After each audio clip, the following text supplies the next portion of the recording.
Doha, the state capital, for more medical attention. Besides the human injuries, the explosion was said to have affected some installations at the dam. Justice James Omotosho of the Federal High Court in Abuja has dismissed the fundamental human rights suit filed by the detained leader of the indigenous people of Biafra, IPOB, Nnamdi Kanu, against the federal government. Justice Omotosho held that the claims that Kanu was denied unhindered access to his lawyers by the operatives of the DSS and that the officials eavesdropped on his conversations with his lawyers in the preparation for his defense could not be established.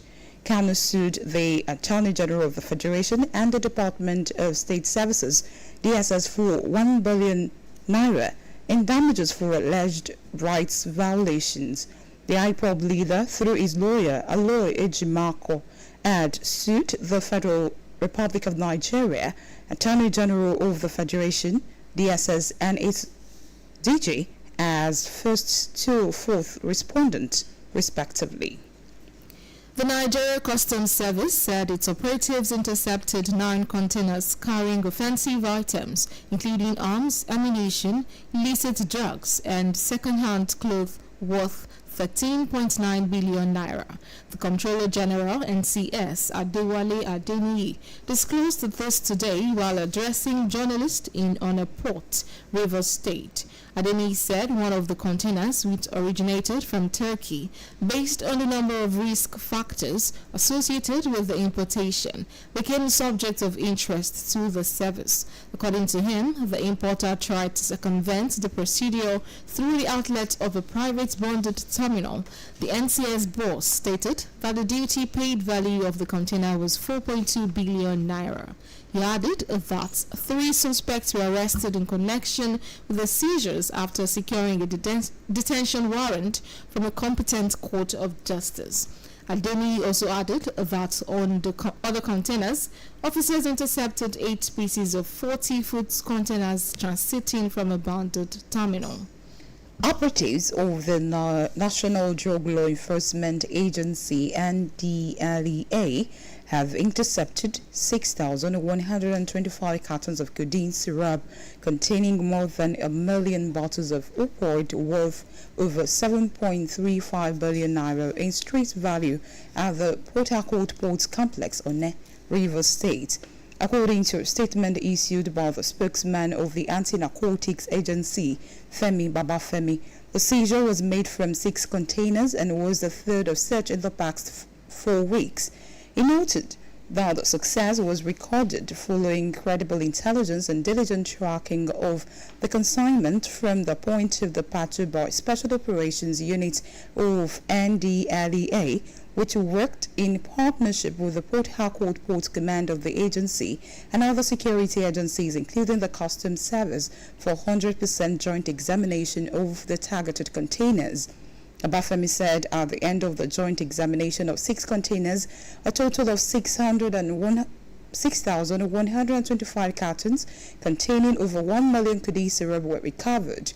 In another clampdown, NDLEA officers at the Murtala Mohammed International Airport, Lagos, arrested 2 passengers traveling to Doha on a Qatar Airlines flight at the screening point of Terminal 2 after they tested positive to injection of illicit substances.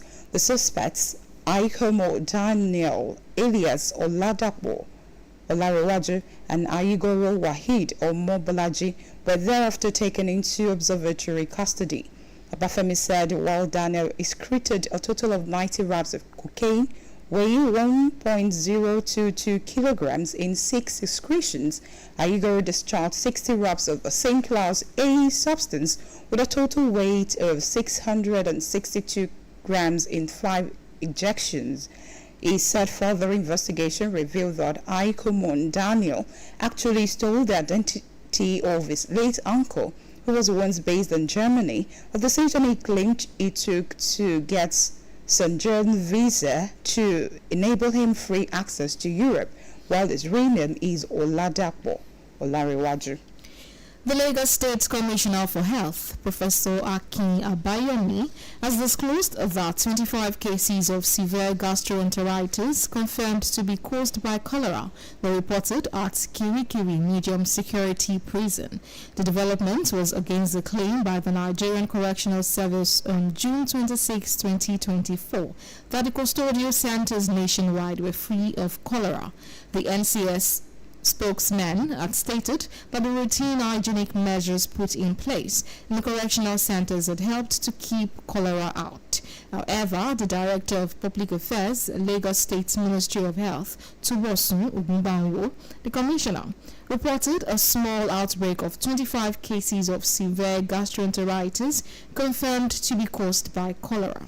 Regarding the Kirikiri incident, Abayomi said they supplied Kirikiri Medium Prison with intravenous fluids, infection prevention, and other health consumables.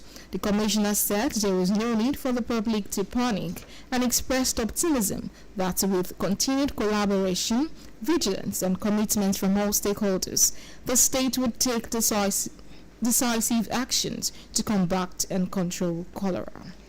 The Federal Ministry of Works has terminated contracts with 3 construction companies due to non-performance on the dualization of the Obadan-Benin Road project.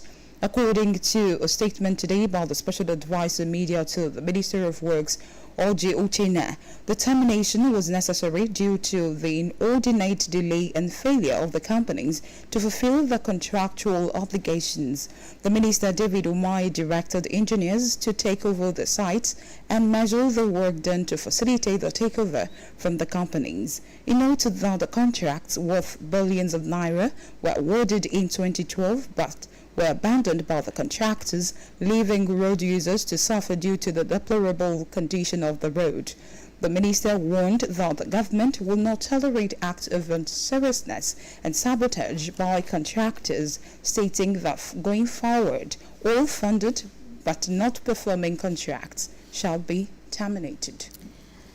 Oyo State government will ensure transparency in the distribution of 1,287 metric tons of maize and 132 metric tons of gari to the vulnerable persons in the state. The Deputy Governor, Barrister Bayo Lawal, made this known at the official distribution of assorted commodities from the National Strategic Reserves to vulnerable persons in the state.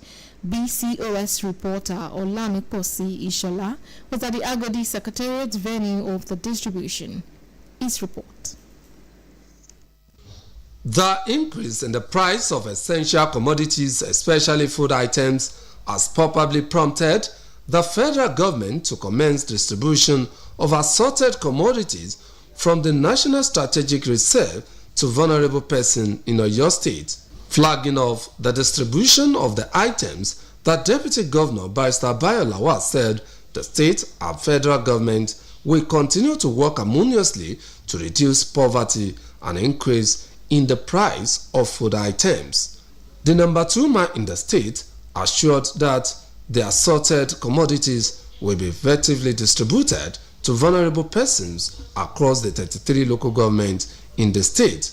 The challenge of poverty arising from various issues, Oyo State government actually addressed them, and we are still addressing the challenges because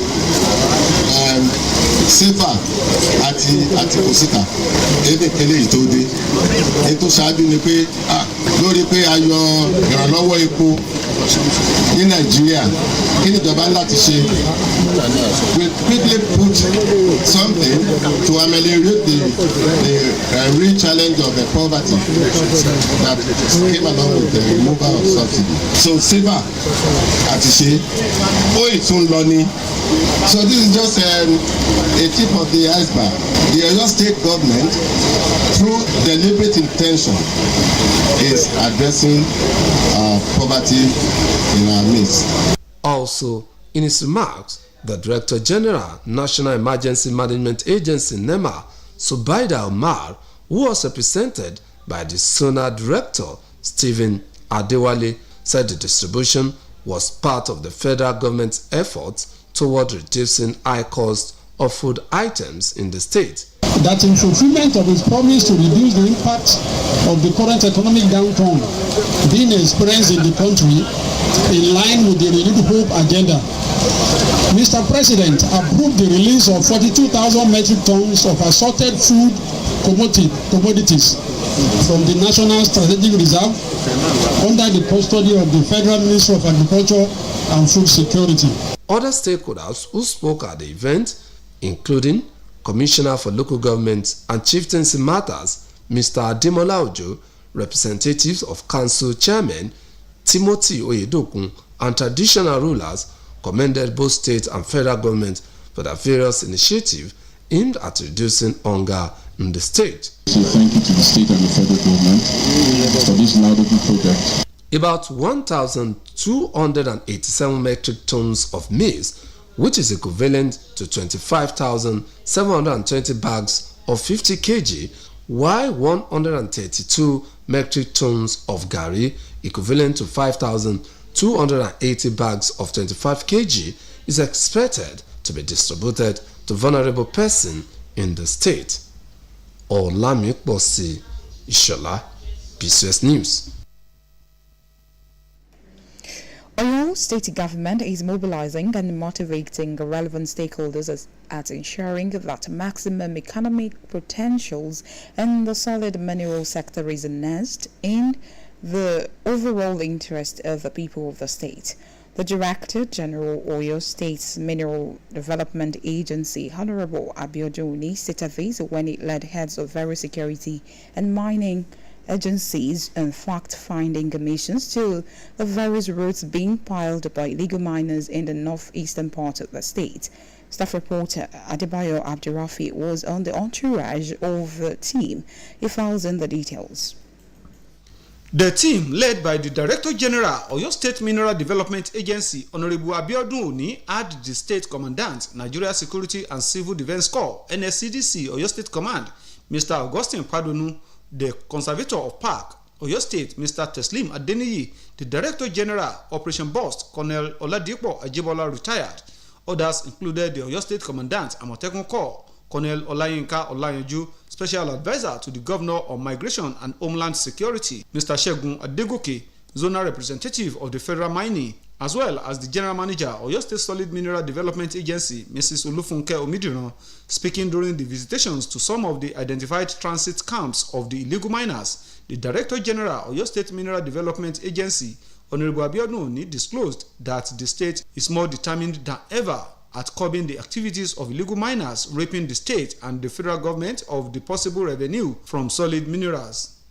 Mr. Oni, who doubles as the executive chairman of the Payseta Mineral Development Company, revealed that plan has reached advanced stage to establish security base in 3 identified locations known for the activities of illegal miners in the area. He further disclosed that the state government is already collaborating with relevant stakeholders not only in the area of exploration but also value addition in the mineral development sector. We're here to confirm some strategic positioning in placing the security agents that have been allotted to the new Mining Compliance Bureau. So we're going around on a fact-finding mission to be sure that where we put our task force managers at the right places, so we're not just working in vain. This is to actually send signals and message to the outside world there that Oyo State Governor Engineer Seyi Makinde is serious about curbing illegal mining in the state. Honorable Oni, during the team's visit to the palace of Onigbeti of Igbeti, Oba Bashiru Abioye Shiyanbola IV had emphasized the present administration's resolve not to give room for anyone to sabotage its efforts at boosting the state's economy through the mineral development. The Onigbeti of Igbeti, Oba Bashiru Abioye Shiyanbola IV, who accorded the team a warm reception, stated the readiness to support the wishes and aspirations of the government at all times, especially on issue of mining activities in his domain.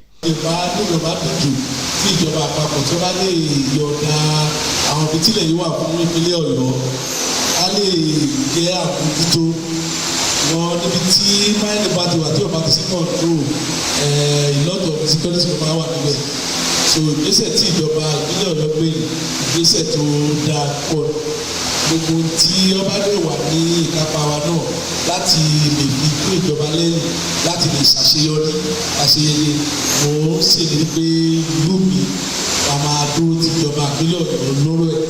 In separate interviews, the State Commandant, Nigeria Security and Civil Defense Corps, NSCDC, Oyo State Command, Mr. Augustine Padonu, and the Conservator of Park, Oyo State, Mr. Teslim Adeniyi, assured of the readiness of their respective men to provide necessary support at securing the state's territory from the activities of illegal miners. We'll be able to see some of those sites, identify them, most especially at Kishi, Soro, Igbeti Azis, and there's a forest there, what they call it park, National Park Forest.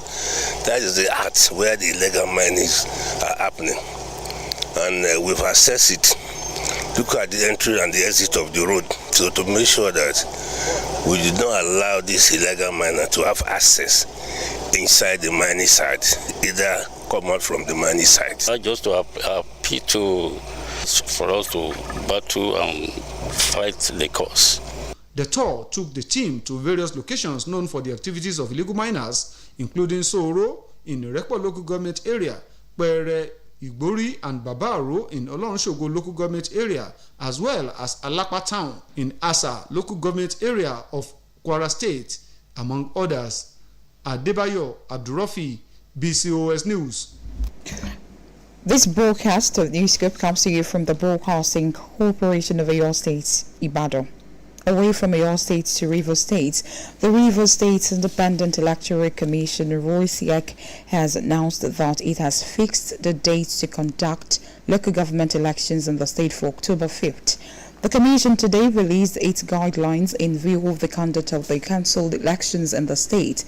This was coming as the police and the state have maintained the occupation of the local government area council secretariats following the leadership crisis rocking the councils, following the expiration of the tenure of the elected chairman and councillors of the 23 local government areas.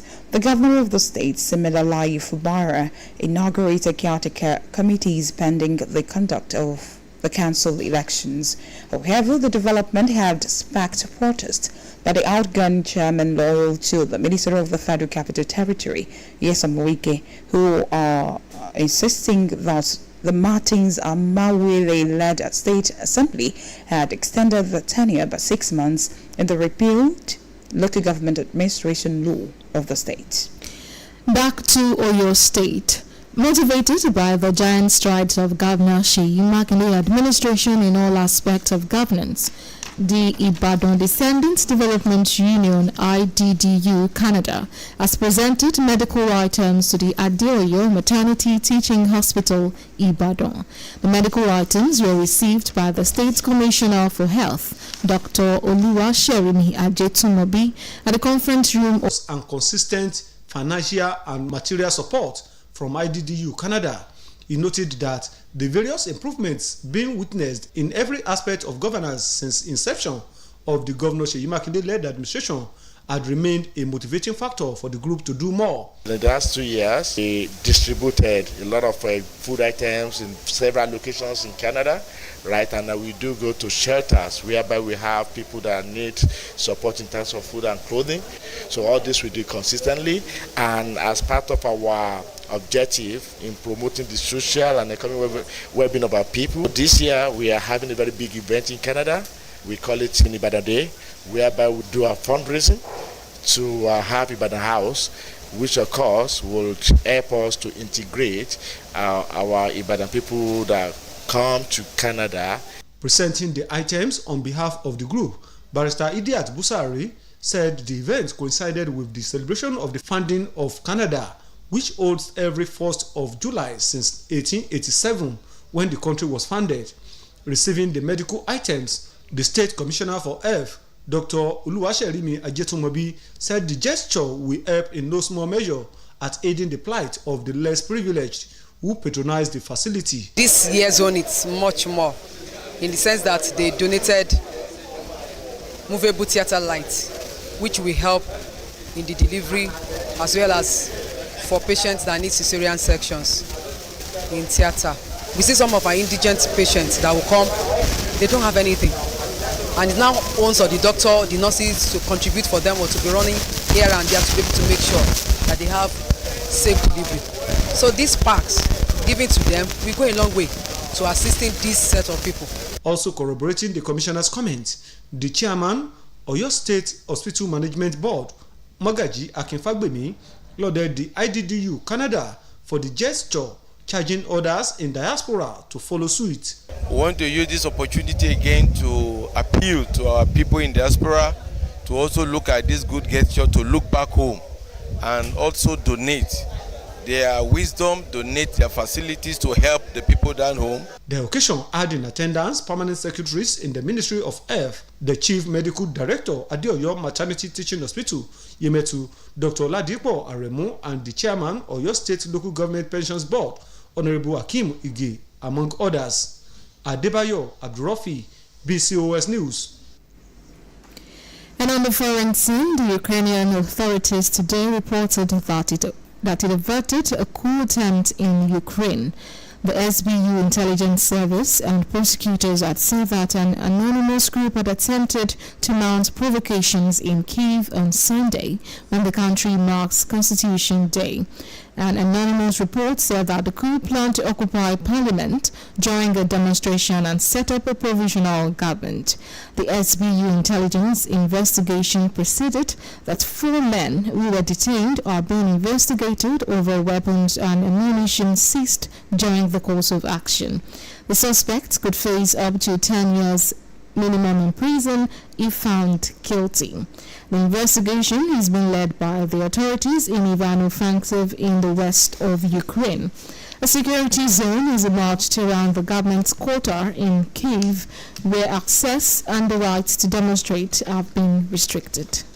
To end this edition of Newscope, here again are the main point. The multi-million Naira Zangero hydroelectricity dam in Niger State has been hit by an explosion. The dam, which is yet to be officially commissioned by the federal government, is the 4th located in the state, coming after Jaba, Kanji, and Shiroro. The Nigeria Customs Service said its operatives intercepted 9 containers carrying offensive items, including arms, ammunition, illicit drugs, and second-hand clothes worth 13.9 billion naira. Oyo State government is mobilizing and motivating relevant stakeholders and ensuring that maximum economic potential in the solid mineral sector is harnessed in the overall interest of the people of the state. And on the foreign scene, we told you the Ukrainian authorities today reported that it averted a coup attempt in Ukraine. The SBU intelligence service and prosecutors had said that an anonymous group had attempted to mount provocations in Kyiv on Sunday when the country marks Constitution Day. And that's all from Newscope Desk. It was packaged by Bodi Akinjola and delivered by Belumi Asende. Good evening. And I am Pat Aito. Thank you so much for listening, and do not forget to tune in for the Yoruba version at 8 p.m. Good evening once again.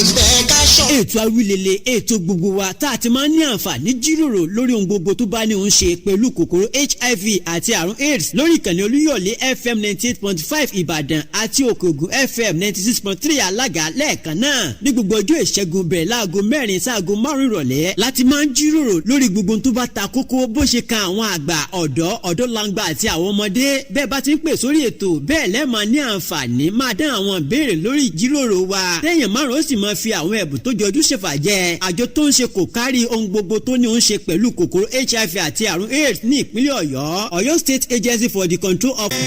Ẹ̀gẹ́dọ̀là tún gbọ̀nà tún dábẹ́bẹ́ lára lọ́sọ̀ọ̀sẹ̀ tòní òjò tàná lórí ọ̀rọ̀ ẹ̀gẹ́ tó bẹ́ẹ̀ ó mọ̀mọ̀ jù bẹ́ẹ̀ lọ àjọṣepọ̀ tó nítumọ̀ tí ń bẹ láàrin Farm Radio International FRI àti ilé akéde tọ̀yọ́ BCOS ló jẹ́ kẹ̀gẹ́ ó dọ́là lọ́sọ̀ọ̀sẹ̀ àti àgbẹ̀ tí ń gbin ẹ̀gẹ́ àti àwa tá à ń fẹ́ ẹ̀gẹ́ dá oríṣiríṣi àrà torí yín lẹ̀gẹ́dọ̀là ṣe ń gún wà lọ́sọ̀ọ̀sẹ̀ o aago 7 alẹ́ ọjọ́ ajé àtàago 8 kọjá ìṣẹ́jú 15 lọ́jọ́ Ẹtì Jímọ̀ kódà a ó tún máa ní ìmọ̀ kún ìmọ̀ nípa ìtọ́jú ẹran ọ̀sìn láti pàṣẹ àwọn akọ́ṣẹ́mọṣẹ́ a ó máa pàdé lólúyọ̀lé 98.5 FM ajílété 92.1 FM àti òkè ògùn 96.3 FM Ẹ̀gẹ́dọ̀là gbáà. mo ti ní tẹ́lẹ̀ kì í ṣogún ìní o tí o bá ní ìlà Glo kankan tí o ti sopọ̀ mọ́ NIN rẹ àǹfààní ìkẹyìn rẹ fún ọ láti sopọ̀ kí wọ́n bá bàa di ìlà rẹ.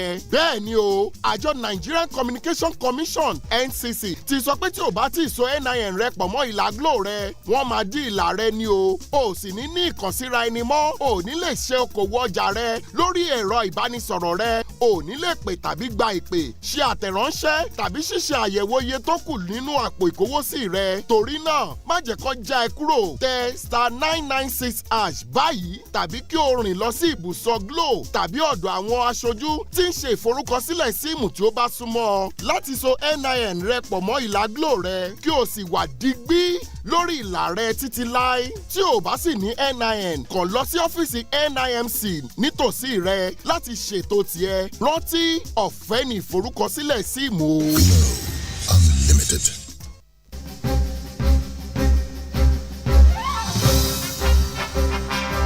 wọ̀kùwọ̀kù lọ́rọ̀rùn pẹ̀sẹ̀ láti kéde nílé akéde tọ̀yọ́ ni ó nílò kó ṣe mọ́ dára rẹ̀ láàmú sọpọ̀ òun wọkọ̀ bọ̀ wá sílé akéde lóríta Basọ̀rún ìlú Ìbàdàn mọ́ pàápàá jùlọ láti ṣe ìkéde yẹn polówó ọjà yẹn tàbí fi tótọ́ tó sì yẹ tó àwọn aráàlú létí bóyá nípa àpàdé nípa àsọjí àbí nǹkan kan àbómi ìtẹ́balẹ̀ fẹ́ ṣe ẹ torí agbègbè àgbáyé kẹ́ẹ̀nà tẹ́ fẹ́ ṣe hàn wá 09158703300 lórí agbègbè kí ló ń ṣẹlẹ̀ WhatsApp nọ́mbà ìkànnà mọ̀ ni ọ̀rọ̀rùn pẹ̀sẹ̀ stress-free courtesy BCOS.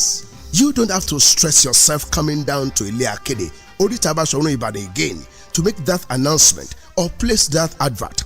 Book online, personal paid announcements, obituaries or in memoriam, annual conventions, workshops, crusades, social diaries, inter-house sport competitions, musical shows or concerts, and other promotions. Very simple. Go online to book for transmission on BCOS radio channels or BCOS TV, or simply call 091 5870 3300 or WhatsApp on the same number 091 5870 3300. BCOS, a media giant in a class of its own.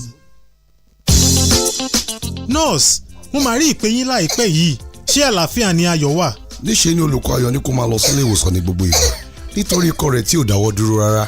Pẹ̀lẹ́ Ayọ̀, òótọ́ mà ní, níṣe ni ara ẹ̀ ń gbóná pàápàá, ṣùgbọ́n a ti fún ní oògùn ikọ́ bíi ìgò 2 lò báyìí. Tí ikọ́ bá kọ̀ tí ò lọ, ó lè jẹ́ atọ́nà fún àìsàn mìíràn náà bíi ikọ́ ife. Nurse, ṣé ọmọ ọdún 7 lè kó àìsàn ikọ́ ife ni? Bẹ́ẹ̀ ni ọ̀gbẹ́ni Babátúndé, mo rí ọ̀kan lára àwọn akẹ́kọ̀ọ́ wa pàápàá náà lọ́sẹ̀ tó kọjá tí ó ní àwọn àmì ara irú eléyìí náà. Ẹ ṣe àyẹ̀wò kẹ́ lè mọ̀ dájú. Ẹgbẹ́ ẹ̀ ká mọ ohun tí ń ṣe.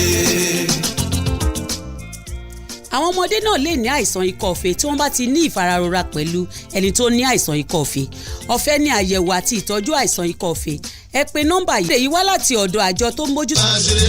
ayélujára dé lákọ̀tún ètò kan tá ìléṣe kẹ́ ẹ má gbọ́ nígbà kan nílé akéde rédíò ti ìpínlẹ̀ ọ̀yọ́ ó tún ti gbìnà yá padà sórí agbágbé olúyọ̀lé 98.5 fm BCOS oríta basọ̀rọ̀ ńbàdàn níbẹ̀ lẹ́ẹ̀ ti máa gbọ́ láti aago méjì kọjá ìṣẹ́jú mẹ́wàá títí di aago mẹ́ta ọ̀sán lọ́jọ́ Wednesday ayélujára kọ́bìtì kọ́kọ́ ètò tí múni rántí olóore mọ́ni gbàgbé tó lẹ́nu ń bẹ̀ tálẹ̀ yín ò lè gbàgbé gẹ́gẹ́ bí olóore ta ni onísábàbí tiyín abala kejìlá pè ní àṣìṣe ẹ̀dá nígbà ìmọ̀ kí lẹ́yìn ṣe rí tẹ́yìn ò lè gbàgbé gẹ́gẹ́ bí àṣìṣe ẹ̀yin olólùfẹ́ wa ẹ jẹ́ kátàrà yín kẹ́kọ̀ọ́ sí aláàánú kù lórílẹ̀ ayé àbí kò sáláàánú mọ́ ìbéèrè ńlá lélẹ́yìí ẹ máa pàdé olólùfẹ́ yín ògúngbadé ọlọ́ọ̀rẹ́ tí gbogbo èèyàn mọ̀ sí létí ọ̀fẹ́ lórí ètò ayélọ́jà ní gbogbo ọjọ́ Wednesday láago méjì kọjá ìṣẹ́jú mẹ́wàá sáago mẹ́ta ọ̀sán fún ìkéde àti ìpolówó ọjà àti àwọn nǹkan míì tẹ́ ní lọ́kàtẹ́ fẹ́ sọ ẹ pè sórí 08028549950 ayélọ́jà ọ̀run nílé. 98.5 FM Olúyọ̀lé 98.5 FM 98.5 FM.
Listen all you want. It's always free. Thanks for showing us the way to better radio. Here we go.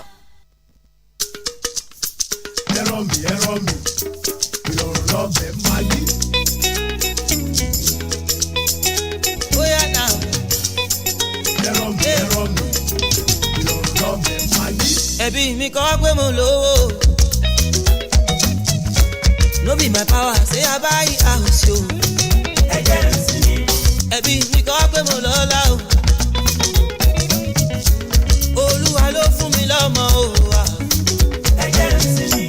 Na Jehovah dey bless me o. Make you no dey hate me. I no get your time o. Na Baba God dey bless me o. Make you no dey hate me. I no get your time o. Oh na na na na, mo ga ju ayé lọ o. Ẹ ò lè rí mi mú, ẹ̀yin kọ́ lọ lọ́rùn mi. Ẹyẹ ń ṣe èmi ọ̀, I'm higher than the world. No go get me o, ẹ̀yin kọ́ lẹ̀ lẹ́dàá mi. Ẹyẹ ń ṣe èmi ọ̀, make I live my life. Instead, make you dey pray. You dey carry my gist around o. Instead, make you dey work yo. You dey carry my matter around o. Na Jehovah dey bless me o. Make you no dey hate me o. I no get your time o. Olúwa dey bless me o. Make you no dey hate me o. I no get your time o. Oh na na na na. Mo ga ju ayé lọ o. Ẹ ò lè rí mi mú. Ẹ̀yin kọ́ lọ lọ́rùn mi. Ẹyẹ ń ṣe èmi ọ̀. I'm higher than the world. No go get me o. Ẹ̀yin kọ́ lẹ̀ lẹ́dàá mi. Ẹyẹ ń ṣe èmi ọ̀. Make I live my life. Sábà yìí pọ̀ jù. Ẹ ò lè rí àṣírí wa tẹ̀ rànjú kòkò mọ́.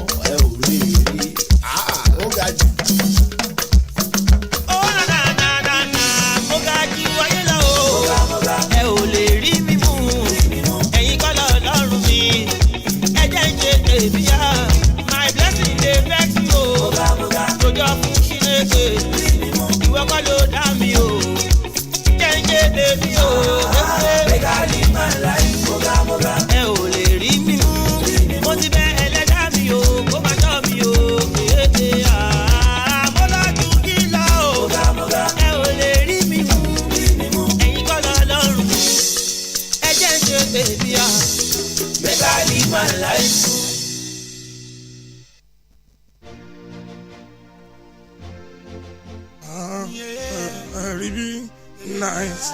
Atikewa and Arabambi. You wanna live long, you wanna stay strong. You wanna live long and stay strong.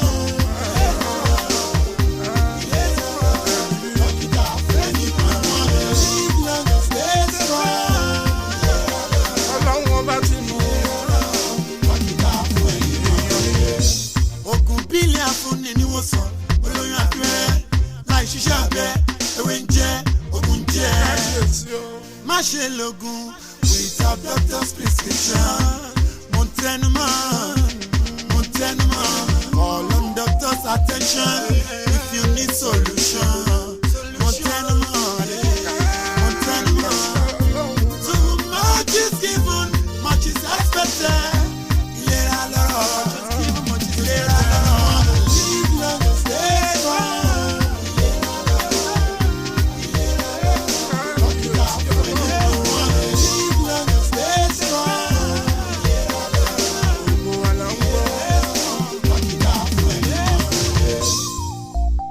Sátidé aláboyún ẹ̀ múra o. Túbọ̀ bó bá ṣe bí ẹni bẹ̀rẹ̀ àbíkọ́jú máa ṣú. Aláboyún oníbòmí náà tó lè lọ kọjá ọsibítù. Onípele ra lọ́rọ̀ o. Àgbo ṣe dáadáa bá aláboyún ṣùgbọ́n ẹ má ṣẹ̀ṣẹ̀ ìwọ sọ sílẹ̀ o. Ẹ ò gbọ́dọ̀ dọ́kun o. Láìsí àṣẹ dọ́kun o.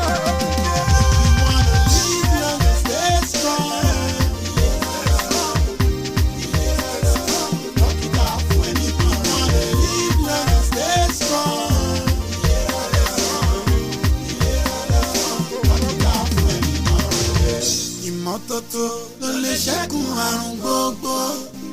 Ẹ̀fọn tó gbòòrò àtò lọ́wọ́ àwọn tó rẹ̀rọ. Kẹ́kùn lè gbà kó sàbùn tókò. Cleanliness is essential. Immortalize your potential. Understand the times and your initial.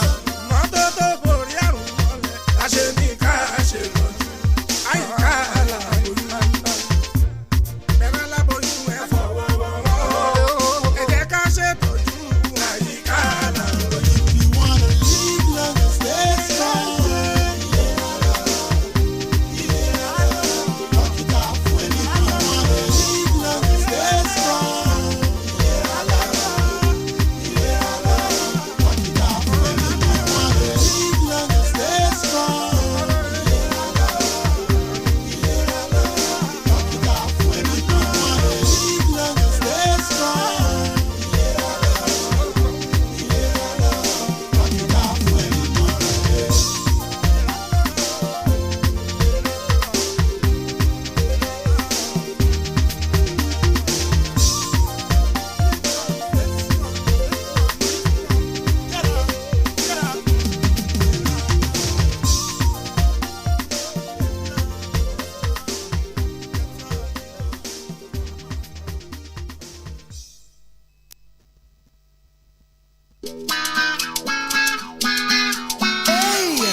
That way you did they make me day happy. I'm falling for you long time, yeah.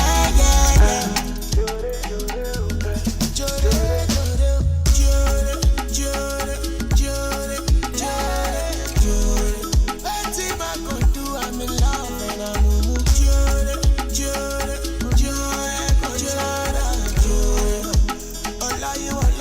you, I'm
Exclusive from justniger.com.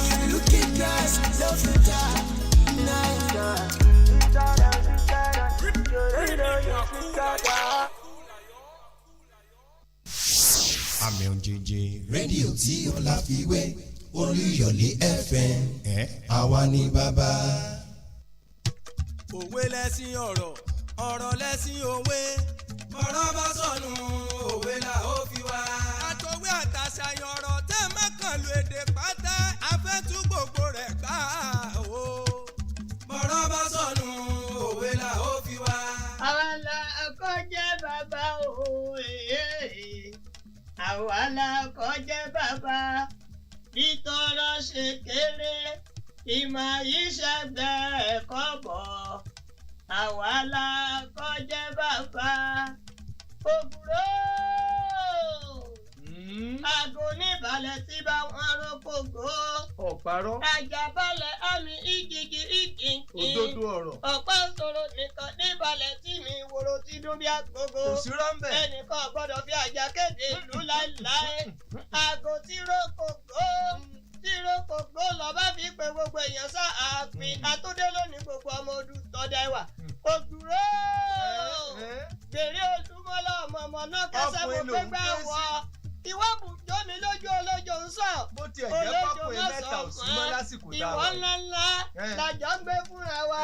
Ìwọ wá pa ìbẹ̀ lájà bàbá ẹ̀yìn. Ìwọ jàbùtẹ̀ ìbẹ̀ lájà bàbá ẹ̀yìn. Ìwọ làkó èpè ìbẹ̀ lájà bàbá ẹ̀yìn. Ìwọ fún lógùdùgbẹ̀ tí ìfọ́ lébòtò rẹ̀. Ìwọ ńláńlá làjọ gbé fúnra wa. Ọmọ apàmì ọ̀rọ̀ wa. Ọbẹ̀ kan rúrun ó rù mọ́dé yìí. Ọkàn rúrun ó rù. Mo ti sọ fún ọ pé sára ẹni ọmọ ṣe bá ọba kìmí tó bá wọnú bọ́gbọ́ ara mi. Mo rí irin jogun ọ̀la. Àfa àgbà náà ní kò sódò. Wọ́n ní kí n dáadáa. Ọ̀kàrí. Èmi ò tiẹ̀ mọ̀ páwọn àfa náà tó máa fẹ́ mọ àwọn Yorùbá dáadáa.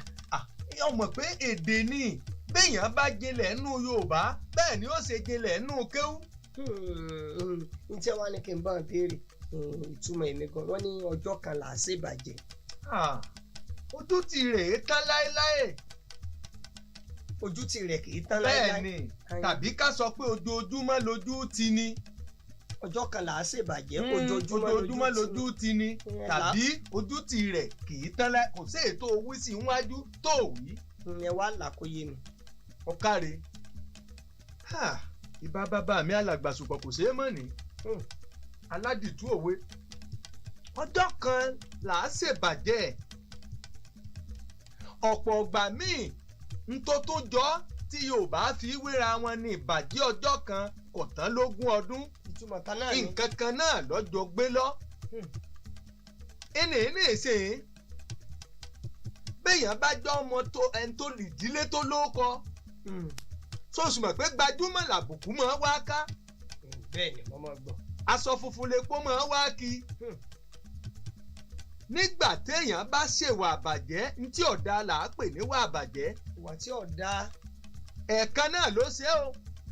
Tí gbogbo bóyá èèyàn jalè wọ́n bọ̀ ọ́. Àbí òyọ. Àmọ́ ń gbọ́. Àbóbìnrin lọ bá ṣàṣepọ̀. Tọ́yàlè. Tọ́wá yíwọ́. Tí wọ́n kà mọ́ tó yíwọ́. Tí wọ́n wá bọ̀ ọ́.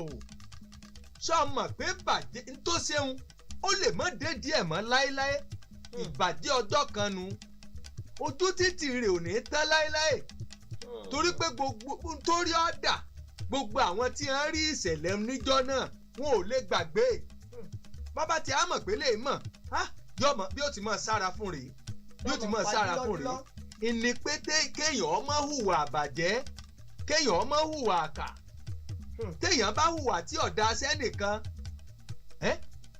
nígbà ó bá dìgbà míì tó ń tè bá wá rí yàn èmi mo sì ṣàìdá sẹ́ni yìí o ẹnìkan bẹ̀ tẹ́ pé ńgbọ̀ ọ́ ra mọ́tò kèé gbé èèyàn àmọ́ èkèké ọmọ sùúrù mọ́ kò ní í gbé wọn nígbà náà á wá dìgbà táwọn náà wá dàgbà òun náà wà ń gun mọ́tò bàbá tí èé gbé èèyàn òun ò ní nǹkan kan mọ́ ọba ń bi títí mú nǹkan ó ní ẹ fún bàbá ní nǹkan ẹ fún wọn wá fún bí ẹ mélòó bàbá wa béèrè pé ẹ dákun o ibo mo ti mọ̀ yà àwa tá a máa ní ẹgbẹ́ wa mọ́tò jọ́kẹ́ ní àná ń gbà wá ń kéke tẹ́ ìgbé wa ni ẹ tún fún alọ́kan sí ẹnu bàbá ọ̀rọ̀ tí mọ́ ìbàjẹ́ ọjọ́ kan nù ọ̀tánlógún ọdún ìbàjẹ́ ẹjọ́ kan bá a bá ti ṣe ìbàjẹ́ níjọ́ kan báyìí ojú tì rẹ̀ yìí tán láéláé ara wa di tìkọ̀ èyí ò ní pé ẹ má jà á ṣe bí o nípọ́jọ́ kan là á ṣèbàjẹ́ lójúmọ́ lójú ti ni bẹ́ẹ̀ yóò ti rí nù. ẹ ṣeun àṣà ò ní bàjẹ́ o ògùrọ̀ o àṣà ò lè dòkú olólùyọ̀lẹ̀ wa àṣà ò lè dòkú o.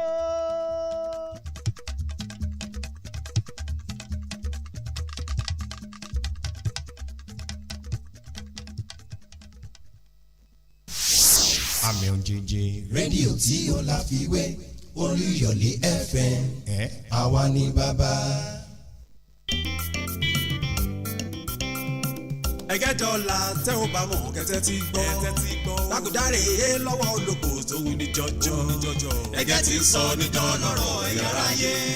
ẹ̀gẹ́dọ̀là tún gbọ̀nà tún dábẹ́bẹ́ lára lọ́sọ̀ọ̀sẹ̀ tòní òjò tàná lórí ọ̀rọ̀ ẹ̀gẹ́ tó bẹ́ẹ̀ ó mọ̀mọ̀ jù bẹ́ẹ̀ lọ àjọṣepọ̀ tó nítumọ̀ tí ń bẹ láàrin Farm Radio International FRI àti ilé akéde tọ̀yọ́ BCOS ló jẹ́ kẹ̀gẹ́ ó dọ́là lọ́sọ̀ọ̀sẹ̀ àti àgbẹ̀ tí ń gbin ẹ̀gẹ́ àti àwa tá à ń fẹ́ ẹ̀gẹ́ dá oríṣiríṣi àrà torí yín lẹ̀gẹ́ dọ́là ṣe ń gún wà lọ́sọ̀ọ̀sẹ̀ o aago 7 alẹ́ ọjọ́ ajé àtàago 8 kọjá ìṣẹ́jú 15 lọ́jọ́ ẹtì Jímọ̀ kódà a ó tún máa ní ìmọ̀ kún ìmọ̀ nípa ìtọ́jú ẹran ọ̀sìn láti pàṣẹ àwọn akọ́ṣẹ́mọṣẹ́ a ó máa pàdé lólúyọ̀lé 98.5 FM ajílété 92.1 FM àti òkè ògùn 96.3 FM ẹ̀gẹ́dọ̀là gbáà.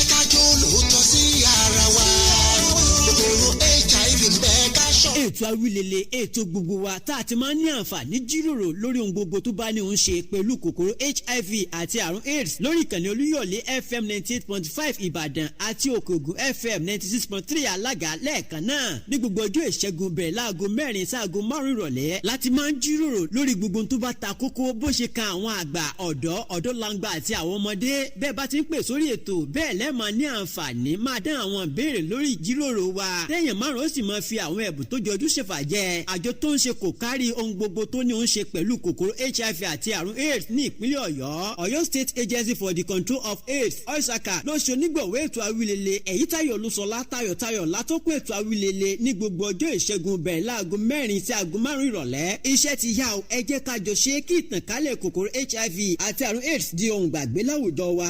kòkòrò HIV ń bẹ ká ṣọ́ra. àṣé àwọn ìtọ́jú kan ń bẹ tá à ń ṣe fúnra wa lọ́fẹ̀ẹ́ lọ́ọ̀dẹ̀ àti láwùjọ tá a ti gbà kámú pé tá a bá ṣe ta ló yẹ ó ṣe àti wípé tá a bá ṣe adẹ́dàá nìkan ni ó san wá lẹ́san rẹ̀ àṣé àwọn iṣẹ́ kan tiẹ̀ ń bẹ tá à ń ṣe lójoojúmọ́ tá a sì retí sáàlùbáríkà ẹ̀mí ìmoore fífi hàn látọ̀dọ̀ ẹnikẹ́ni tẹ́tí sí ìṣe àìmọrírì lọ́jọ́jọ́ ìṣẹ́gun Tuesday láago 5 rọ̀lẹ́ kọjá ìṣẹ́jú 10 sí 6 rọ̀lẹ́ ní Olúyọ̀lé 98.5 FM ṣùgbọ́n lọ́wọ́lọ́wọ́ pè lọ́fẹ̀ẹ́ kó o sì jẹ̀bùn sí 081 39 86 10 17 081 39 86 10 17 bó o bá ti pè wọlé ẹ̀rọ yóò já nọ́mbà rẹ̀ yóò ṣẹ̀ṣẹ̀ wá pè ọ́ padà mọ́ béèrè ọ̀kan ọ̀jọ̀kan àwọn ìbéèrè tó mọ̀ dáhùn lọ́wọ́ rẹ̀ farabalẹ̀ dáhùn ó sì jáwọn ẹ̀bùn aramọ̀ndà rántí o 081 39 86 10 17 ní nọ́mbà tó pè ilé akéde BCOS àti Farm Radio International ló kórèdé.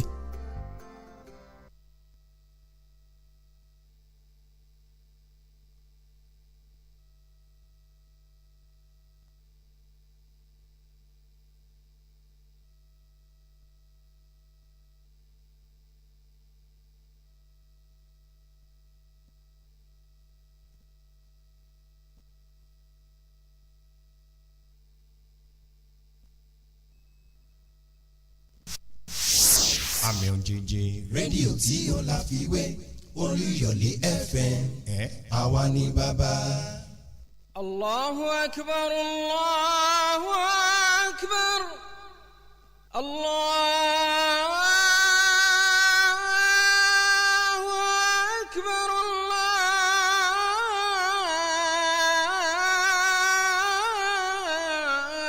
الله أكبر أشهد أن لا إله إلا الله أشهد أن لا إله إلا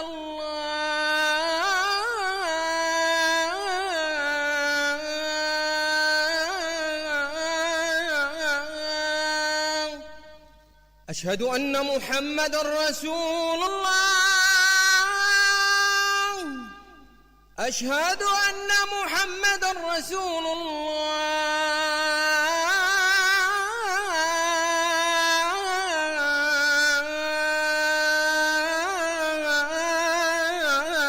الله حي على الصلاة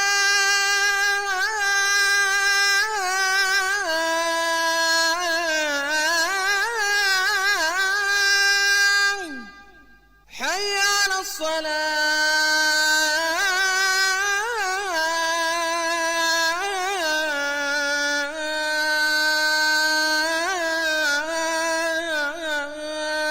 الصلاة حي على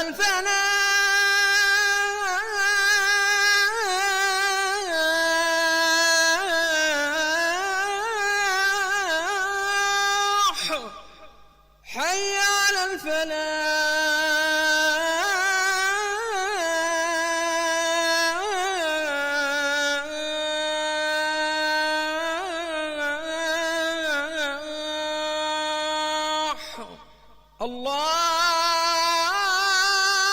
الله أكبر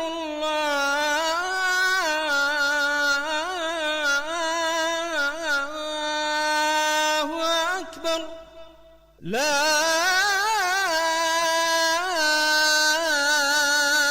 إله إلا الله. nínú àlùkùránì onígbàgbé ni ọlọ́run pe àwa ẹ̀dá nítorí náà ni ìrun pípè ṣe wà láti rán wa létí pé àkókò ti tó láti lọ jọ́sìn fún ọlọ́run ọba. Ìrun pípè tí ẹ gbọ́ yìí ààrẹ mùsùlùmí ilẹ̀ yorùbá edo àti delta ló ṣonígbọ̀wọ́ ẹ̀. alhaji daoud mákànjúọlá akínọlá ní ìrántí bàbá wọn alhaji abdulsalam adisa akínọlá kí ọlọ́run ọba allah bá wa ṣe àlùjọ́nà olùdẹ̀ra fún wọn àmín. àmì òjèjì rédíò tí ó láfiwé Olúyọ̀lé FM àwa ni bàbá. Olúyọ̀lé. Listen all you want. It's always free. Thanks for showing us the way to better radio. Olúyọ̀lé 98.5 FM. Here we go. Oga Paul, na another cough medicine you wan buy so? Why you no go do the test wey I say make you go do? Make you go check this your cough o. The last time wey I get this kind stubborn cough wey no gree go, na so I go do test come see say na tuberculosis. See I no pay copper for the test and treatment. Everything na free. Oga Paul, go check am make you dey sure because who no go know. Check that cough for tuberculosis. If cough don worry you past 2 weeks, e fit be tuberculosis o. TB test and treatment na free. Just call the National TB hotline for 3340 or dial *3340# to get better informate. This message na from the Federal Ministry of Health with support from the American people dem. bó ṣe ń mi gbòòrò ó mi gbòòrò kí lè wí o ó mi gbòòrò àmì òjèjì rédíò tí ó láfiwé Olúyọ̀lé FM àwa ni bàbá. ìdùnnú rẹ lójoojúmọ́ èmi ò lè ṣe kémi máa gbọ́. Olúyọ̀lé FM ń bàbá kọrin tìlú. àṣà èdè àṣà tèdè ìmọ̀ràn ẹ̀fẹ̀ ìmọ̀ràn ìròyìn lẹ́kùnrẹ́rẹ́ olókìtì bí ọkọ ọmọọba kò sí ní gbò. Olúyọ̀lé FM 90.5 ìdùnnú rẹ ni lójoojúmọ́. gẹ́gẹ́ ní aago méje lù láti ìkànnì olúyọ̀lé 98.5 FM adémọ́lá adéníyì àti solomon aremu ti wà níkàlẹ̀ láti mú ètò ẹ̀gẹ́dọ̀là wá sí etí ìgbọ̀nyín ẹ má bá wa kálọ. ẹ̀gẹ́dọ̀là tẹ́ ò bá mọ̀ kẹ́tẹ́ ti gbọ́ lágùdáre lọ́wọ́ olóko tó wù ní jọjọ ẹ̀gẹ́ ti ń sọ ní dọ́lọ́rọ̀ ẹ̀yàrá yé owó ti dé ó ti dé o kẹ́gbọ́n sétí o tó bá gbẹ̀gẹ́ wà á dọ́lọ́rọ̀ onílé ayé rẹ o gbogbo àgbẹ̀ tó ń gbígbà àgùdá ẹ̀ máa mú jọ.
ẹ̀gẹ́dọ̀là gbàgùdàdọ̀wọ́ ayédáadé gbogbo àgbẹ̀ tó ń gbìn kẹ́ ṣiṣẹ́ ẹ máa jọ ẹ̀mí ayọ̀ àgbẹ̀ tó gbìn kẹ́ ẹ̀gẹ́ ti dọ̀là gbàgùdàdọ̀wọ́.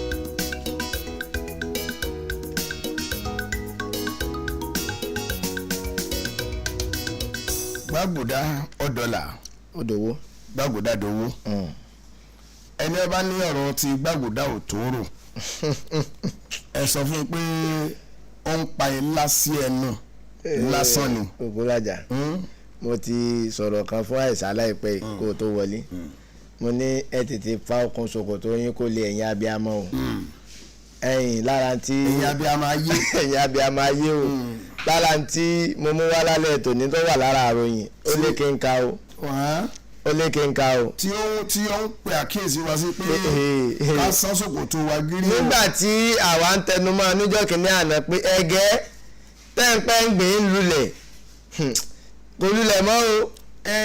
ọ̀rọ̀ tó wí náà bàbá wa adémọ́lá musan òun ní ẹwúrà tó gbọ́mọ̀ sọ nígbà tá a sọ̀rọ̀ kan lọ́dún kan wọ́n ní ẹ sọ pé wọ́n ń ra kóńgò gàárì kan nígbà náà tí ó wá o ẹni pé wọ́n rà ní 800 wọ́n ní ibi tí ń lọ ní ìsìn wọ́n mọ̀ rà ní 1500 níjọ́ tí wọ́n sọ̀rọ̀ bí ìgbà wọn sọ̀sọ̀kúsọ ni. bí ìsọkúsọ ni ṣùgbọ́n wòlíì ni bàbá Musa o ó ti débẹ̀ báyọ̀ èmi ò fẹ́ ka ìròyìn ṣùgbọ́n káwọn èèyàn lè mọ̀ pé bẹ́ẹ̀ ni bá a mọ̀ pé ó ti dọwọ́ àárín àwọn abiyamọ àgbààgbà o.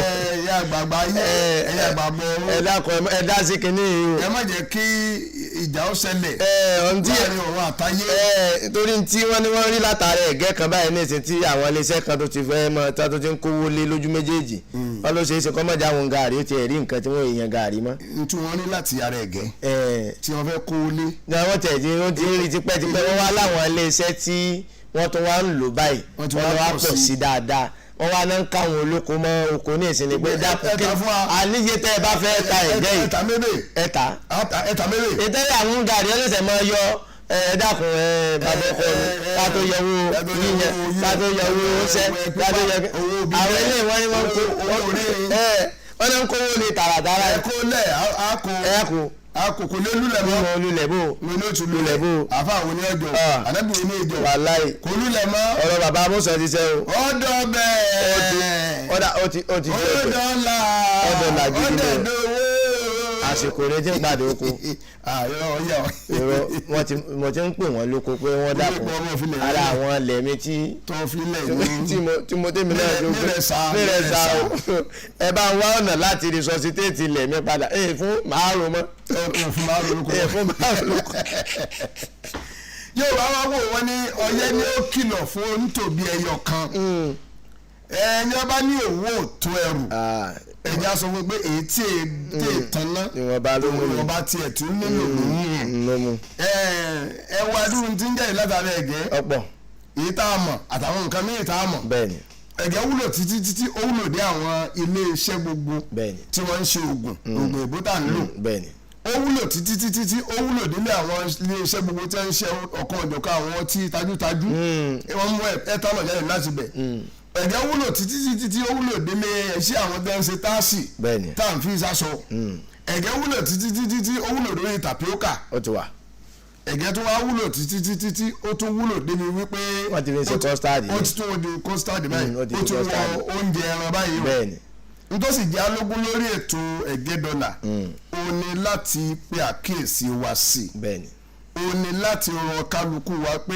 àkókò tó yẹ kí amúntọ́lọ̀ fi jíǹkí wa lò kámúlò lọ́nà tó gbà pé tó jẹ́ gbà pé wa kámúlò lọ́nà tí ó gbà di ọrọ̀ lọ́wọ́ kámúlò lọ́nà tó yẹ pé a lè máa fi ọ̀pọ̀lọpọ̀ ìwúlò kún tí wọ́n pè ní value addition tí a lè máa tà sókè òkun kí kálukú wa káyé máa kálukú kò sí mọ́ ká tagìrì mọ́kò ẹ̀gẹ́ dídá. lára tí iṣẹ́ ìwádìí tó gbé jáde ó ní pé wọ́n ní iye àwọn ilé tí ó ń gbin irúgbìn nílẹ̀ wa Nàìjíríà wọ́n ní bí ìdá 45% péré ni 35% tó ń dáko tá à ń gbin nǹkan ọ̀gbìn nílẹ̀ wa Nàìjíríà. bàbá yọ ìdá 45% kúrò nínú ìdá 100 a jẹ́ pé 65% wa ìdá 50% wa òun ló jẹ́ pé ní nǹkan kan báńkì ìbọnẹ̀. wá gbọ́ wọ́n ní ìdá 52 48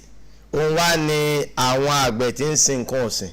ìdá 52 a jẹ́ pé ìdá 52 wa a sin kankan.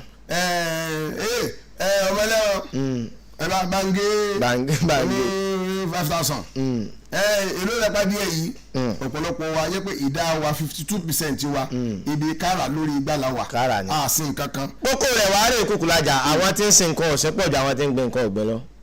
bẹ́ẹ̀ni 35 48 ó yàtọ̀. ọwájú yé wa pé ní ìsìn báyìí ọ̀rọ̀ oúnjẹ ẹran nǹkan ọ̀sìn àti èèyàn ó ti di competition. abẹ́ni àáfíríkà bọ́ra kan náà ni. ṣé láàrin ewúrẹ́ àti.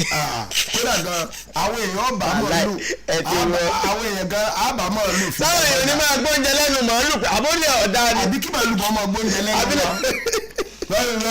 kọfẹ ló gbà wọ́n lọ́wọ́ kó ní.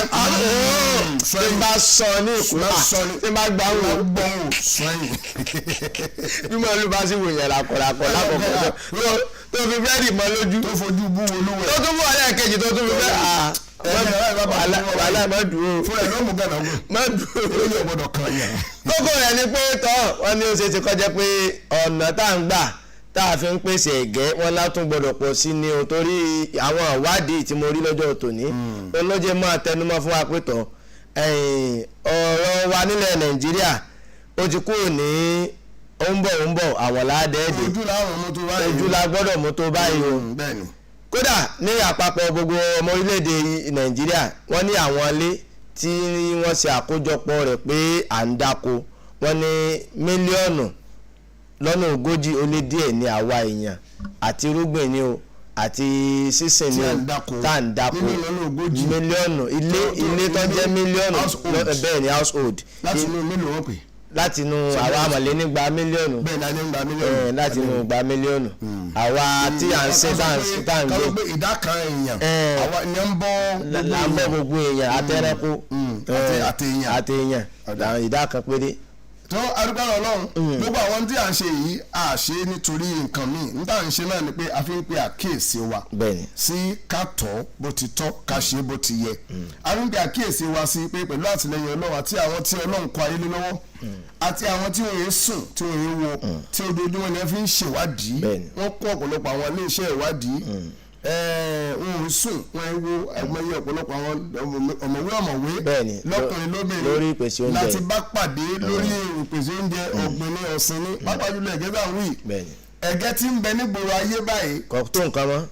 mo lè sọ pé oríṣiríṣi ni. ó ti pọ̀. inú game changer wà. bẹ́ẹ̀ni. ọ̀lẹ́kàgá wà. Ọbásanjọ́ wà. Ọbásanjọ́ wà. bẹ́ẹ̀ni. Bàbá Sanwó-Tí wà. bẹ́ẹ̀ni. ọ̀lẹ́kàgá wà.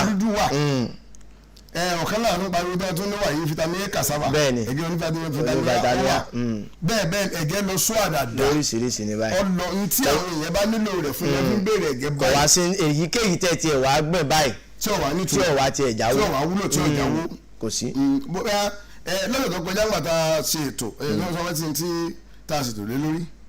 ara àwọn nǹkan tí a ṣètò lé lórí o náà ni àwọn nǹkan tí ọ̀nà tá a gbà ṣe lọ́jọ́ tó yàtọ̀ sí bá a ti ṣe àwọn ẹ̀gẹ́ tí a ti ń gbìn tẹ́yìn tá a mọ̀ tẹ́lẹ̀ tó yàtọ̀ sí wọn òní tí tó jẹ wá lógún tí a yẹ̀ wò ṣùgbọ́n àwọn yẹn a sì dúpẹ́ lọ́lọ́run fún bàbá wa tí wọ́n bá a sọ̀rọ̀ náà wọ́n ṣe ọ̀pọ̀lọpọ̀ àlàyé lọ́sẹ̀ yìí lágbára Ọlọ́run bó la ṣe é dì inú bó la di tá a bá pèsè látara ẹ̀gẹ́ vitamin A sí bó la ṣe é dì bó la ṣe é di tá a bá pèsè gàrí la pèsè ní o látara vitamin A ní o tapioca la pèsè látara vitamin A ní o custard la pèsè látara vitamin A ní o èwo tó ní fùfú la ṣe látara ẹ ní o àbí ṣinṣin la ṣe látara ẹ ní bó la ṣe é di inú kí la dì í sí. ṣe packaging kan. bẹ́ẹ̀ packaging bó la ṣe é tọ́jú rẹ̀ la ṣe é dáàbò bò ó bí a bá sí ìta náà àwọn bó la ṣe é ta tí ó jáwó gbogbo ẹ̀ gbọ́ àlára kókó tí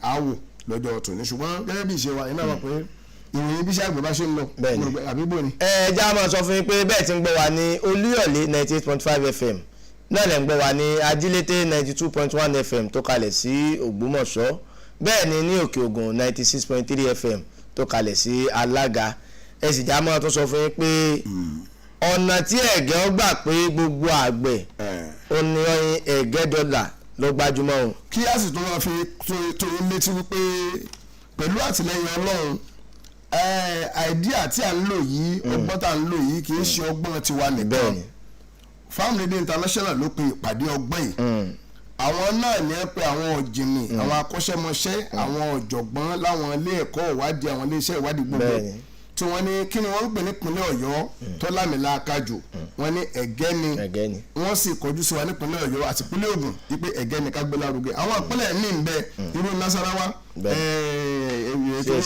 àgbàdo ní tiẹ̀ bẹ́ẹ̀ ni irú àwọn ará Jọ́ọ̀sì potato ní ẹgbẹ́ lárugẹ lọ́dọ̀ tiwọn bí wọ́n ṣe pẹ́ káàkiri ṣùgbọ́n lọ́dọ̀ tiwa ẹ̀gẹ́ lọ́kàn wá a sì rí i pé pẹ̀lú ìfọwọ́sowọ́pọ̀ gain ẹ rí i pé ìjọba ìpínlẹ̀ Ọ̀yọ́ lábẹ́ gómìnà wa Ṣèyí Mákindé àti kọmíṣánná fún iṣẹ́ àgbẹ̀ barrister ọlásùpẹ̀lẹ̀ lálẹ́ wọ́n ti ń lọ káàkiri oko láti fún àwọn àgbẹ̀ ní àwọn irúgbìn tó ní vitamin A nínú kí àwọn náà lè máa gbẹ̀ lójú méjèèjì gbogbo ohun tí ó jẹ́ àwa lógún lórí ètò òun nìyẹn ṣùgbọ́n ẹ̀yin náà wà pé apá ẹ̀ kì í fi apá kan fò ètò ìjà wa ké sí ẹ̀yin tẹ̀ ń ta nǹkan èlò tá a fi ń dáko òkú tí ń ṣe lulẹ̀ ẹ wá polówó rẹ̀ lórí ètò. ẹ jáwé èèyàn ọmọ tẹ́ ẹ gbé dání.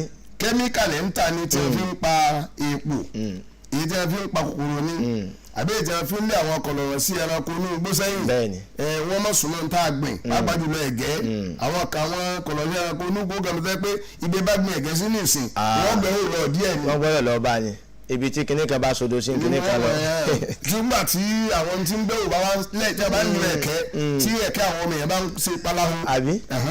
ṣe mọ̀ pé àwọn oògùn tẹ́ bá ń ta bó ti jẹ́ pé ajílẹ̀ lẹ́ ń ta ni. bọ́jà rúgbìn náà tọ́jẹ́ pé ọjọ́ ìtì ìwádìí ṣẹ̀ṣẹ̀ gbé jáde ẹja mọ̀. kábàáyé polówó rẹ̀ kì í wá sí pé irúgbìn ẹ̀gẹ́ nìkan lè polówó ṣùgbọ́n bó tẹ́ bá polówó ṣe àgbẹ̀ láǹfààní kó sá jẹun tí ó ṣàgbẹ̀ láǹfààní kọjá mọ́ ṣe àgbẹ̀ nítorí náà ẹ má gbàgbé nọ́mbà rẹ tí ẹ máa ń pè sí òun ṣé o lè gbé nọ́mbà ń ta bẹ́ẹ̀ni nọ́mbà tí ẹ pè ní tẹ́ bá fẹ́ polówó ní tọ́jú ẹmọ iṣẹ́ àgbẹ̀ tẹ́ bá ń ta tẹ́ bá fẹ́ káwọn èèyàn mọ̀ tẹ́ bá ti ń polówó ẹ̀ lórí Ẹ̀gẹ́dọ̀là orígun mẹ́rẹ̀ẹ̀rin ìpínlẹ̀ Ọ̀yọ́ wọn ti máa gbọ́. tó fi máa àwọn ìpínlẹ̀ tó yí ìpínlẹ̀ Ọ̀yọ́ ká bíi Ọ̀ṣun mẹ́mẹ́ Kwara mẹ́mẹ́ Oǹdó mẹ́mẹ́ Ogun State mẹ́mẹ́ Lẹ́kọ̀ọ́ náà mẹ́mẹ́ Lẹ́kọ̀ọ́ Lagos nítorí Lagos mẹ́mẹ́ bẹ́ẹ̀ bá ti ń polówó ni wọ́n máa gbọ́ bẹ́ẹ̀ni nọ́mbà tí a fi síta ẹ gbọ́ nọ́mbà wọn. nọ́mbà náà ni 081 38 54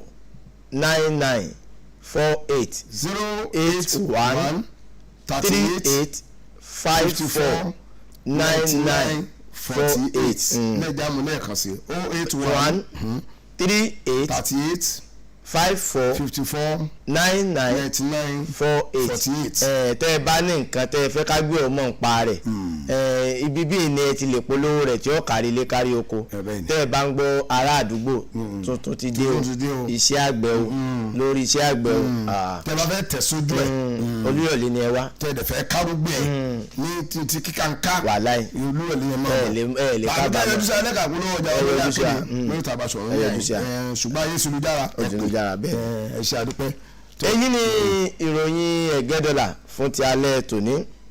orílẹ̀-èdè Nàìjíríà wọ́n ní irú eléyìí ò tí ì ṣẹlẹ̀ rí o pẹ̀lú bí a ti ń fojú winá àìsí ata àti tòmẹ́tò nígboro ayé nínú tan Nàìjíríà bẹ́ẹ̀ sì ni wọ́n ní eléyìí ó ti ń lọ fún bí ọ̀pọ̀lọpọ̀ oṣù báyìí pẹ̀lú ìgbésẹ̀ yìí tí ó wá di pé kínní ẹ̀mí rẹ̀ ti ń gùn ju bó ti yẹ lọ wọ́n láwọn akọ́ṣẹ́mọṣẹ́ tètè rọ ìjọba àpapọ̀ pẹ́tọ̀ tẹ́ ẹ̀ bá tètè wá ojútùú kan mọ́ kóbó sí ọ̀rọ̀ àìsáta àti tòmẹ́tò tí ó ti gba ìgboro orílẹ̀-èdè Nàìjíríà tó sì jẹ́ pé ọwọ́ ọ̀wọ́ba tó wà lọ́jà ó ti di pé ẹni ọba láyé àkọ́wọ́ wọ́n ní ó ṣeé ṣe kíkínní kọkọjá ọdún tá a wà yìí o ti ṣe ọdún 2024 nítorí pé wọ́n ní àrùn kan lọ bẹ́ẹ̀lẹ̀ tí sì ń da tòmẹ́tò àtàtà láàmú ní pàtàkì jùlọ ní apá àríwá ilẹ̀ Nàìjíríà tí wọ́n ní ó fọ́ àwọn àgbẹ̀ lẹ́nu nípa gbígbin tòmẹ́tò àti ata tó sì jẹ́ pé ọ̀pọ̀lọpọ̀ ọmọ Nàìjíríà wọ́n ní apá àríwá yìí là máa sábà gbẹ́kẹ̀lé láti rí i pé wọ́n kó ata wọ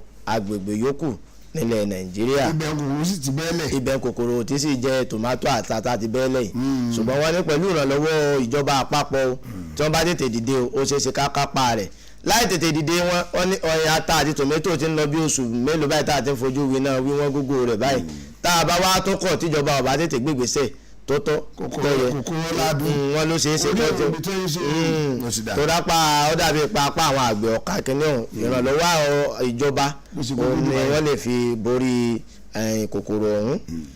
ní ìpínlẹ̀ Gombe la gbọ́ pé wọ́n ti bẹ̀rẹ̀ sí ní pín àwọn nǹkan tó jẹ́ irúgbìn fún àwọn àgbẹ̀ ní ìpínlẹ̀ Gombe tí wọ́n sì ní àti gbogbo nǹkan tí wọ́n nílò fún ìdáko ọ̀gbìn inú òjò òun ni wọ́n ní wọ́n fún wọn lọ́wọ́lọ́wọ́ nípínlẹ̀ Gombe lọ́wọ́lọ́wọ́ báyìí pẹ̀lú bí ìjọba àpapọ̀ bó ti ń làkàkà láti pèsè oúnjẹ fún àwọn ọmọ orílẹ̀-èdè Nàìjíríà a gbọ́ pé ìjọba àpapọ̀ ti kéde pé láìpẹ́ láì jìnnà àwọn bẹ̀rẹ̀ iṣẹ́ lórí àwọn òpópónà kan ní tìbútòrò orílẹ̀-èdè Nàìjíríà nítorí pé òpópónà tó bá tún jágeere yóò ràn kíkó oúnjẹ wá sí ibikíbi tá a bá fẹ́ kó lọ yóò ràn lọ́wọ́ bẹ́ẹ̀ sì ni ìjọba àpapọ̀ tún kéde pé àtìlẹ́yìn fún àwọn ilé tó bá jẹ́ àgbẹ̀ lójúlówó àgbẹ̀ gangan àtìlẹ́yìn yóò wà fún wọn látọwọ́ ìjọba àpapọ̀.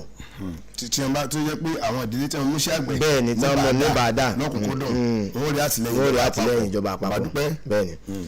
ìwádìí kan tí wọ́n gbé jáde èyí ni àjọ tó ń kó nǹkan tó ṣe kókó jọ nílẹ̀ wa Nàìjíríà ó mú ìwádìí kan jáde tó sì tọ́ka sí pé ìpínlẹ̀ Ẹ̀bọ̀nyì gangan ó ní ó gbégbó orókè jù nínú àwọn ìpínlẹ̀ tí ń bẹ lórílẹ̀‐èdè Nàìjíríà tí wọ́n gbájúmọ́ iṣẹ́ àgbẹ̀ lójú méjèèjì ìpínlẹ̀ Ẹ̀bọ̀nyì òun ló ní ó gbégbó orókè jù gẹ́gẹ́ bí ìwádìí NBS ṣe wí wọ́n ní àbájáde tí wọ́n ṣe yìí ti ọdún 2022 ni tó sì fi hàn pé ìpínlẹ̀ Ẹ̀bọ̀nyì òun ló gbégbá orókè jù pẹ̀lú bí ó ti jẹ́ pé ìdá 99% ó ní àwọn ilé tí wọ́n ní wọ́n ń dáko ní ìpínlẹ̀ Ẹ̀bọ̀nyì tó sì fìdí ẹ̀ múlẹ̀ pé ó yàtọ̀ sí ti ìpínlẹ̀ Èkó tó jẹ́ pé ìdá 52% péré ó ní ó jẹ́ ilé tó ń dáko ní ìpínlẹ̀ Èkó.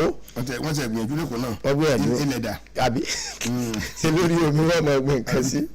bẹ́ẹ̀ náà ni a tún gbọ́ pé àjọ tó ń kó nǹkan tó ṣe kókó jọ nílẹ̀ wa Nàìjíríà náà tó tẹ̀wájú o. ó ní àwọn ilé tí wọ́n ti ń dáko ní ilẹ̀ wa Nàìjíríà ó ní ó lọ bíi ó lé ní 40 mílíọ̀nù nílẹ̀ Nàìjíríà.